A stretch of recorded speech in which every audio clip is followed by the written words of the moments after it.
Hello everyone, thank you for joining our session, Keeping Wonderland Open, Making the Arts Accessible in VR. I'm Toby Coffey, Head of Digital Development at the National Theatre in London, and I would like to welcome the other panellists. Carthy? Hi, I'm Carty Price. I'm Head of Digital Media and Publishing at the Victoria and Albert Museum in London. Hi all. My name's John Kaplan and I'm Associate Creative Director at PRELOADED. Hi everyone, I'm Shinran Yuan, Head of Global Partnerships for HTC VIVE Arts. In this session, we will talk about virtual reality in the arts, while focusing on the VR experience, Curious Alice, developed to accompany the V&A's major exhibition, Alice, Curiouser and Curiouser, which explores the origins of Alice in Wonderland. To start the session, we'll now play a short trailer for the VR.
So, Alice in Wonderland is most definitely a story world that comes back time and time again in both creative and technical innovation. Carty, why do you think that is?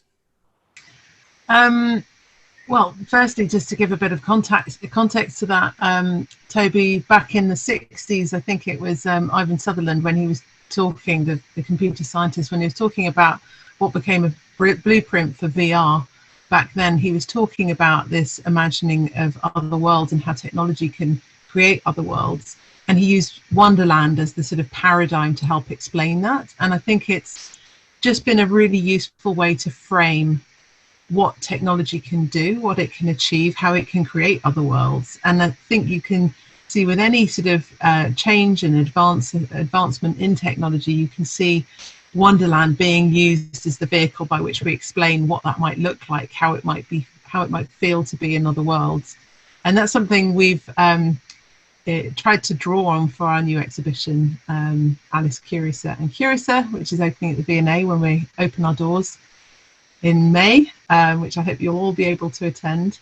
And we've actually created a VR experience within the exhibition, so a world within a world that allows people to enter into the world of Wonderland. So really understanding how VR can be used in the context of the exhibition to help people really feel like they're tumbling down the rabbit hole. John, so PRELOADED is the agency that the V&A collaborated with on this experience. Could you help us understand what the audience experience will be and just more detail about the project in itself? Yeah, absolutely. So our aim was to create a VR-only experience. And by that, I mean not having to worry about the constraints of the real world, like gravity, scale, and time even, and really immerse the audience into the experience. And what better source material than this, Alice in Wonderland itself. So taking on the role of Alice, you begin the experience in the Hall of Doors, and it's from here that you get to interact with the story's famous drinking bottle. It shrinks you down in size and it allows you to pass through a small doorway at the ends of the hall, taking you into the Queen of Hearts garden. And it's here that the real meat of the experience can be had by having a game of croquet with the Queen of Hearts herself.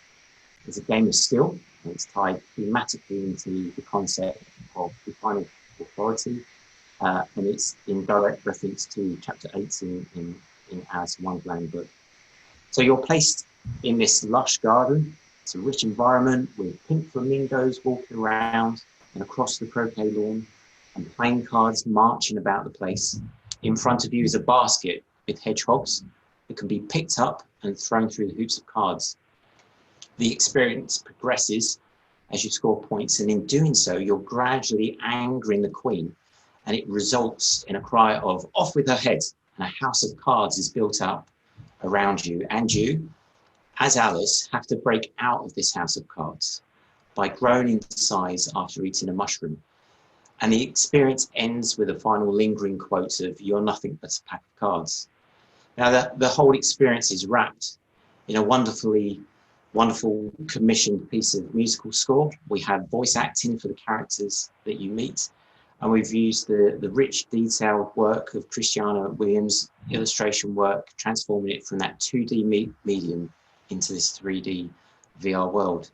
And as we were in production, we were given the exciting opportunity with VIVE Art's support to add a further at-home experience for anyone to play. And working closely with the V&A, it adds a further 2 chapters to the experience. We've got the Rabbit's House, which riffs off the books The Rabbit Sends in a Little Bill, and it's a physical-based game of hide and seek with the rabbit's glove, and it wraps in this theme of curiosity and time.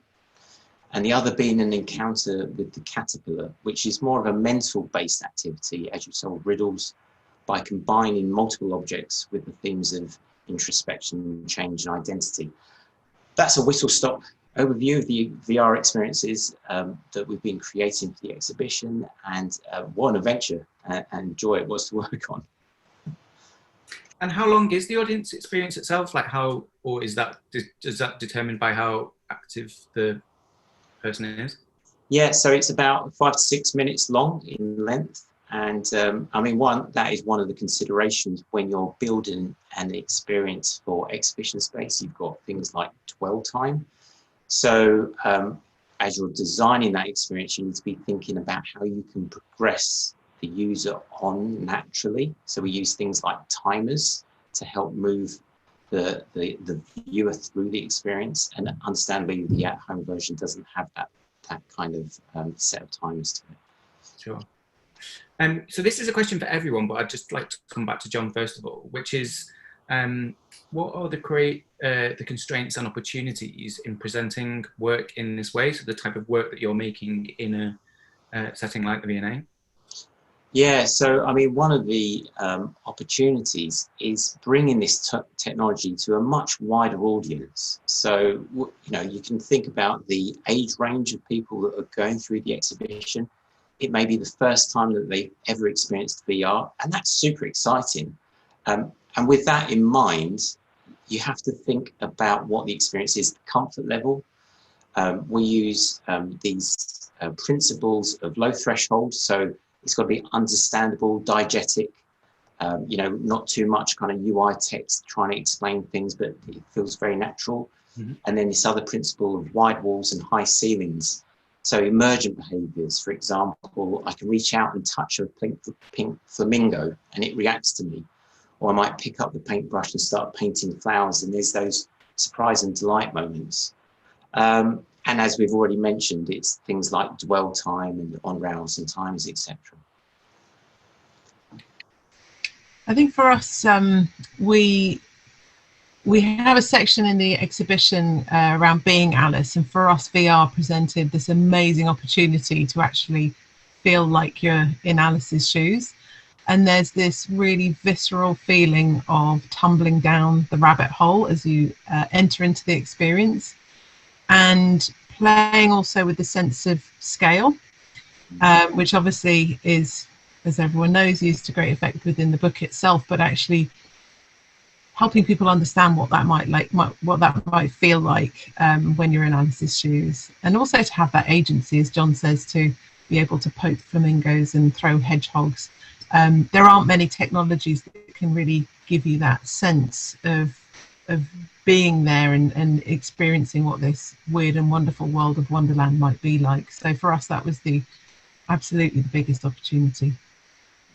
It is the dream brief. Sorry. I was just going to say, it is the dream brief for a VR developer, is to imagine how you can put audiences into Wonderland. Sorry, Shinran. Yeah. Yeah, no, I was just going to echo what John said about the idea of a threshold. I think for us, the challenge and opportunity lies in kind of how do you present something that feels very authentic in a museum, that offers that threshold of, getting to know Alice's story and immersing in this story gradually in this architectural space, versus being on the platform and needing to experience that standalone experience, and not only by an art audience, but by the pro gamers experience, and still feeling engaged enough, and also feeling what we try to present loyally to an arts and cultural audience. Yeah, and that sense of not bolting it on. I know, Kati, when we were talking about this, it's like, where was that experience going to sit? And it is sat in the main flow of the exhibition itself. It's complementing the experience because it's using elements of the illustration through that experience. So it feels very joined and flowing. So really integrating that technology into it. Yeah, absolutely. And that was part of our brief, is to think about how we could make sure that the VR experience felt baked into the overall experience design of the exhibition. And that was something HTC was really concerned about. We were thinking about from a visitor experience and visitor flow perspective, and we were thinking in overall sort of narrative terms, how to make sure it really felt integral and a core part of the experience. So that was some of the design parameters that we were working with right from the beginning. And it feels like we really cracked that. It feels like the exhibition wouldn't be what it is without this as a core part of the experience. That's really great. And it is always tempting sometimes for people to just present digital as a standalone thing. And actually it tells a much better story when it's part of other tactile kind of elements and experiential elements, I think. So do you think this is something that creating a piece of VR is something that you'll do again as part of a major exhibition? I would say it came with the generous support of HTC VIVE Arts, and I think having a really collaborative relationship with Shinran and colleagues such as Selena, that really helped us think very broadly about what could be. We didn't have many or any constraints other than a desire to see where VR might enhance the experience. So I think being able to work in a very collaborative way with HTC and with PRELOADED was core to making a success. And I don't think you always get such a great combination of partners involved in a project. Often there can be lots of constraints to work around. So I would say, yes, we would absolutely be open to doing this again with the right partners and with the right narrative context. I think it felt like such a brilliant fit. And that's not always the case with every exhibition. So I think we don't start with thinking about VR and work backwards from that. We think instead about what's the story we're trying to tell and where might technology play a role in helping us to tell that story. That's for us is the sort of better entry point into making decisions about the role and place for technology within the experience. Yeah, I think that's so important, hugely important. We talk about form from content all the time. If someone's just looking to make a piece of VR that's not interested, and if somebody's realised that VR is the way for them to tell a story that they couldn't do otherwise, then that's where you create really, really meaningful work.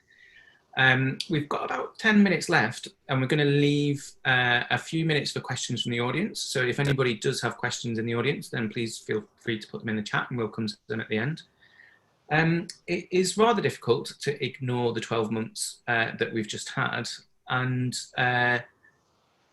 if we can touch a little bit on how you found working creatively and collaboratively in the constraints that have come through this year. Yeah, so it's adapting work patterns and work methods. I mean, everyone, as when we went into lockdown, we had to set up on kitchen tables and dining room chairs, etc., and working what that kind of ebb and flow of the process was. But working with Kati and Kate and her team at the V&A and HTC, and having regular check-ins, hangouts, having playthroughs that were streamed over Hangouts, so that we could say, oh, could you just look over there, and someone in the headset would look at the art objects. That's how we kind of brought this all together. And then things like, how do you do play testing. So grabbing like people that you've got in your household that would, again, maybe have never used VR before. My family now actually know what I do for a living. And that's been, that's kind of explained to them what I actually do. So that's great. But yeah, it's just been being adaptive and just, yeah, changing working patterns, but really detailing out the design of the experience. As we all know with VR, it's an iterative process, but really taking Carty and Kate and her team through that process, and again, then feeding into that. And it was, you know, we came to it together rather than a kind of top-down approach. I think we've, something that I found is that the constraints of last year have been a real catalyst for conversations about digital and interactive work that have been around for a while, but then people have realized the importance of them. Which has led to new kind of ways in which audiences interact with audiences or communicate, audiences interact with organizations. I'm just wondering, from the V&A's perspective, has there been any kind of, what's the relationship with audiences been like with the V&A? Is it something that you found that people really value communication from cultural organizations at this point in time? Absolutely, and I think we found the behaviour over the last year changes from depending on which lockdown we were in and what people were, what type of exchange they wanted with cultural organisations. But we found that because we'd always put a big emphasis on creating compelling online content, we had a bank of brilliant content to start with that people had a new reason to revisit or visit for the first time. We were seeing people engage with that in very different ways. People were liking the frivolous fun stuff. They were liking the weighty serious stuff at the same time. So we luckily have a range of content that appeals to lots of different types of audiences with different knowledge, different levels of knowledge and different types of interests. But what we found is that, you know, lots of our core content types have worked really well, and also some of the more experimental stuff. And this time presented us with a moment to continue doing well. And some of our core content is video content, for example, that has done really, really well.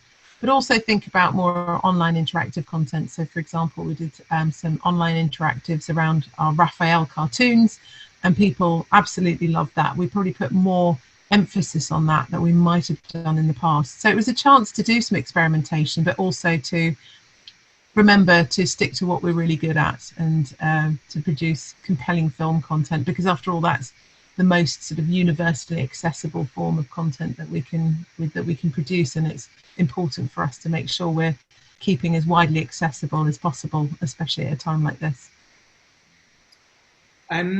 Chinran,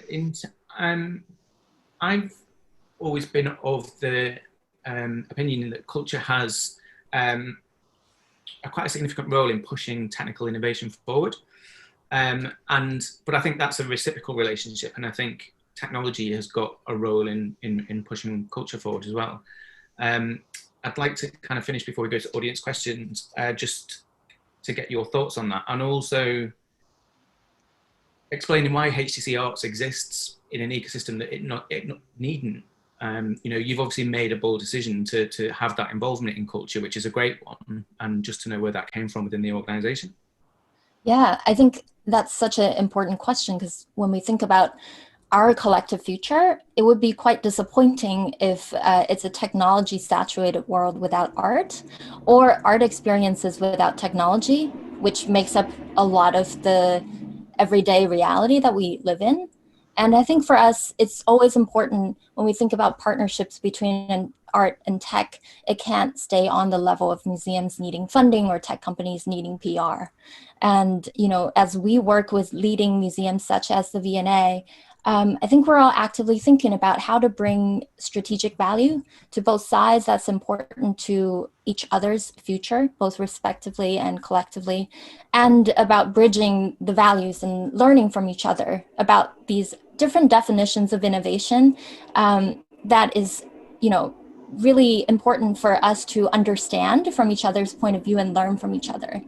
And, you know, to answer your question about why Vive Arts exists, to be honest, arts and humanities are at the core of HTC VIVE's founding mission. And for us, when we work with museums, we are connecting with the history of innovation and with the importance of storytelling and imagination, which is at the core of why you know, we are invested in VR as a technology and as a part of our future realities. Yeah, that's great. I mean, you can really sense the kind of collaboration and partnership that you've had and the benefits of that. And, you know, having worked in this area myself, I know how important it is that those relationships exist, and they do need to be symbiotic. Trying to do it on your own is just not going to work. We've had a number of questions in, and there's two that I think we've probably got time to focus on, because I think we've got about 3 minutes left. The first is a question about, have we reached a tipping point in terms of large-scale audiences being able to access VR in a setting such as this? I think the question is about, are we now at a point, you know, it's been quite difficult often for audiences to get to the technology, but now we're at a point that it's more evident and available. Do people see this as a tipping point? I think so. With the SKUs and the headsets becoming smaller, more compact, and the technology in them, for example, hand tracking, as we've used in this experience, it means there isn't the need for controllers. So just generally, the comfort of it and the simplicity of it is becoming a lot more accessible. So yeah, I'd say that we will be seeing this in more and more exhibitions as we see going forward. So yeah, I think it would be great, and it's, you know, it's there to complement, not there to replace. It's there to become part of the exhibition itself. Very good. And then I'm going to come to you, Kati, for the last question. We've got about 2 minutes left to answer it, which is the dirty secret of VR cultural experiences that they work best in cultural locations surrounded by the theatre of the place, rather than plunging into a VR world from the viewer's front room? I think that's such an interesting question. I think they're very different experiences, and I think we've deliberately designed two different experiences, one for the at-home audience that are coming in without that additionally immersive backdrop of the V&A in the exhibition, and one that works well in the context of the exhibition. And I think it's not about it working better in either scenario. We just need to design around those parameters and design for those environments, and really think about the context in which people are entering into those experiences to do the best job we can in terms of preparing them for what's about to happen. So the narrative journey that takes you into the VR experience in the exhibition is designed in a very different way to you being at home in your living room. There's not one's not better than the other. They're different, and we've accepted that difference to face into that, to do something that's right for each of those contexts, I hope. Yeah, I completely agree. And I think also what's come out of this past year is recognizing the importance of audiences at home and the desire for them to consume the culture that we present there as well. And that's not something we can leave behind with COVID. That has to be a new form of engagement. I'd like to say thank you very much to all the panelists. Thank you for listening to us, and see you at the V&A. Please all come to the exhibition, and thanks for tuning in today. Thanks. Thanks, Toby, as well.